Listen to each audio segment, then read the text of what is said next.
Hello students, this is Amy Marcos and I'm excited to talk with you about Lesson 6 of Tel200. I'm on the home page. I'm just going to hop on into Lesson 6, and remember, when we land here we can quickly get an overview of what's going on in this lesson. So obviously we're going to talk about the content and the materials. Your self-check, we'll talk a little bit about what's coming up in Lesson 7 for your video and how this lesson is going to help you with that. And then in this particular lesson you've got 3 deliverables.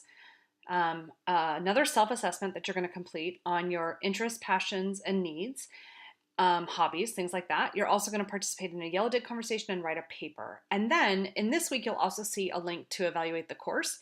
But please note that the evaluations won't be open until the end of Lesson 6. So you can either evaluate the course towards the end of Lesson 6, or you can also evaluate the course in Lesson 7. But we look forward to your feedback on those course evals. Okay, so let's hop in and talk about what are we going to be covering in Lesson 6. Lesson 6 is all about your passions, your hobbies, your interests, and your needs. And along with researching your future career, you're going to be doing some exploration of yourself and how the things that you are passionate about and the things that you need in your life might be a good fit for your future career or might not be in line with your career. And then you're going to be thinking about, how can I maintain my passions, my interests, and my needs if my career is not fulfilling me in that way? And so in this lesson, that's what we're going to be talking about. There are no required readings for Lesson 6. What we do expect you to be doing in terms of readings for Lesson 6 is researching your career, your future career that you're using for your career choice presentation in Lesson 7. So this week is all about you accessing information about your future career that will help you with your career choice presentation, and possibly that you can cite in your paper this week as well. We do have one thing that we'd like you to write, which is a video on career evaluation and thinking about is, how do you determine if a career is a good fit for you? And so this video is going to talk to you about how you can relate your interests, your passions, your needs to a career. And this will be something that you'll probably want to cite in your paper. So remember, when you're citing videos, there's no page number or paragraph number. You will have to use timestamps.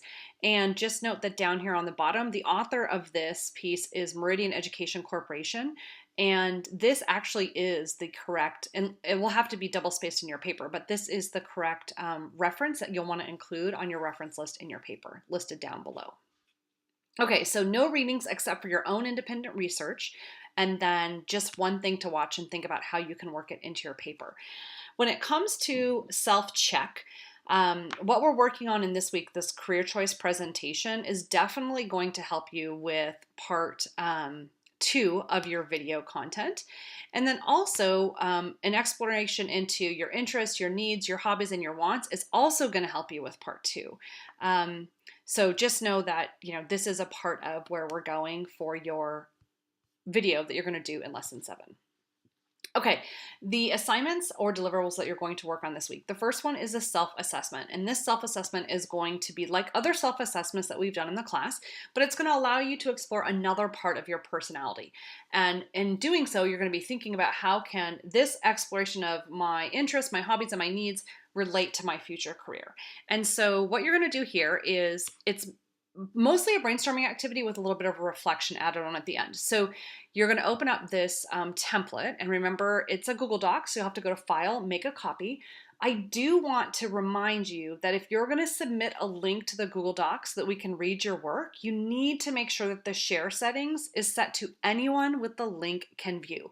And so in order to do that, once you have your file open and you're working on it, you'll go up here to the share setting, and then you want to make sure that you have chosen anyone with the link can view. No sign-in required. This is the one you need to choose when you're submitting a link to your work.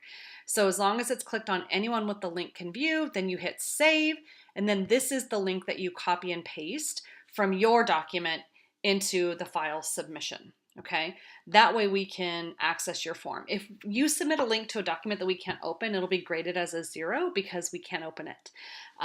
Okay, so the idea about the self-assessment here is that it really has 2 sections. It's got needs and wants, and then it also has interests. And so what you're going to do is, you're going to first complete these brainstorms for your needs and wants and your interests. And you're going to take each question, and you're going to give a brainstorm response. So again, it could be, it doesn't have to be complete sentences.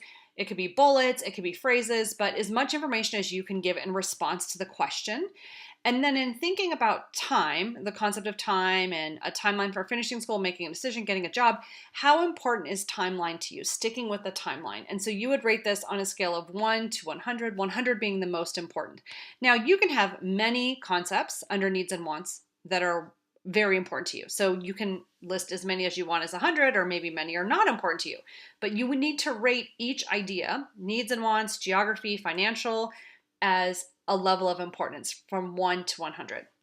So for each of these, you're going to answer the questions here in as much detail as you can. Where do you want or need to live and why?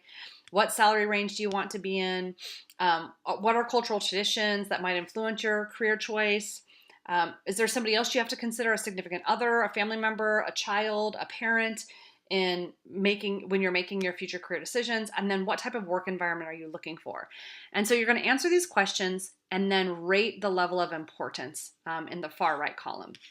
And then you're also going to do the same for your interests. So what do you like to do in your free time? What subjects do you like? What topics do you enjoy learning about? So subjects and topics, subjects could be more like school subjects, and then topics could be anything. What topics do you, so maybe like politics, or maybe media, or maybe film, or cooking, or right?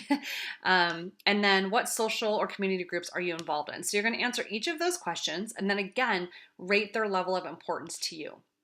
And then you're going to come down here, and after completing the brainstorm, we've got 2 reflection questions that we want you to answer. And this does require a word count. So you need to make sure that each question, question 1 and question 2 in the reflection section, are addressed in at least 250 words.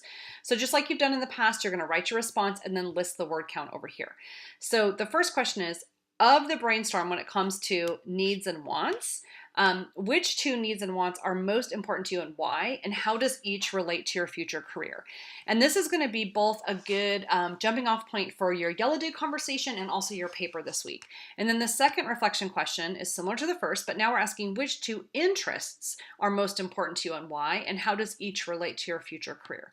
So again, both responses need to be at least 250 words, and make sure you include the word count off to the right. Okay, so that's the self-assessment you're completing. You get points for completing the brainstorm, and you get points for answering each reflection question using at least 250 words. All right, if we keep going, another one of your deliverables this week, like every week, is Yellow Dig. And your Yellow Dig topic this week is going to be all about how your interests and passions fit with or lie outside of your future career interest. And so sometimes the passions and interests that we have is a direct fit, and we get a career that allows us to do the things that we love. And other times our passions and our interests might not fit seamlessly with the future career that we're intending to go into. And so in your Yellow Dig, you're going to talk about what are you passionate and interested in, and do these align with your future profession? And if not, what are you going to do to sustain these interests outside of work? And so that is your topic for Yellow Dig in Lesson 6. And in order to earn badges, this is what I'd like you to consider doing this week in Yellow Dig is, once you've created a pin and a peer responds to it, so this has to be done earlier in the week. Once you create a pin and a peer responds or comments on your pin, go back and follow up with that peer. Continue on the conversation. So we're looking to badge comments this week, where the author of the pin goes back and follows up with people that have commented on their post or on their pin, okay? In addition, we always want to see, we'll still be badging pins that have a high connection to the prompt, that raise a question for their peers to respond to, and that bring in outside information, websites, media, GIFs, images, etc. So that's Yellow Dig. By the end of Lesson 6, if we're earning 30 points a lesson, you should have upwards of 180 points at the end of Lesson 6. So we're getting close to our 210 goal, and at the end of Lesson 6, you should have 180. Finally, your last deliverable for the week is your paper, your 5-paragraph reflection paper. And the topic of your paper this week is needs and interests and wants, and how they relate to your career. And so in this paper, you're going to discuss 3 interests or hobbies. All right, so think about this, 3 interests or hobbies, and you need 3 body paragraphs. So that fits nicely with the structure of the 5-paragraph essay.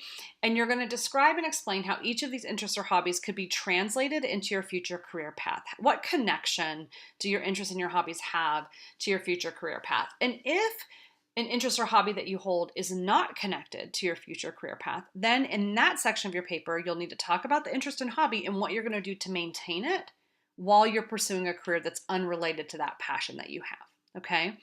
Now, again, there's no assigned readings for this lesson, so there's no text that you need to cite here, but you can and should cite the video. You can also cite any articles or readings or research you found related to your future career. Okay, so that is your paper prompt for the week. And remember, we're on our last and final rubric.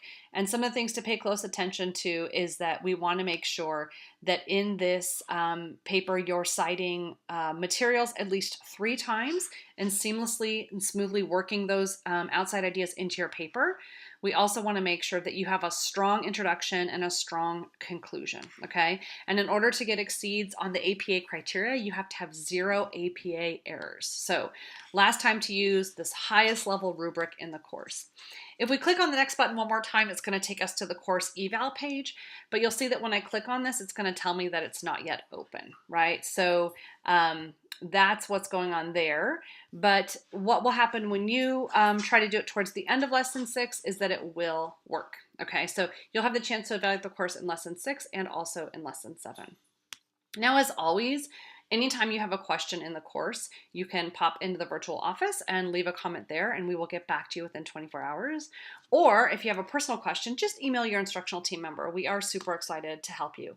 Last thing I want to say is if you're not getting in and reviewing our feedback on your work, please, please, please do so. You can go to your grades tab, access information, see our comments on your actual submissions, and also any comments that we leave in terms of the assignment comments and how we completed the rubric for your work. So it's always important to review feedback from your instructor as you're working on your next lesson's deliverables.